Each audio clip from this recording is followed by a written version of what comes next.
وأسلموا له من قبل أن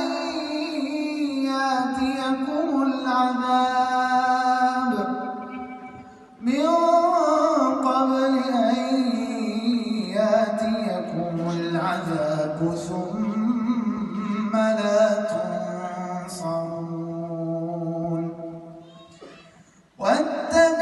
واتبعوا أحسن ما أنزل إليكم من ربكم من قبل أن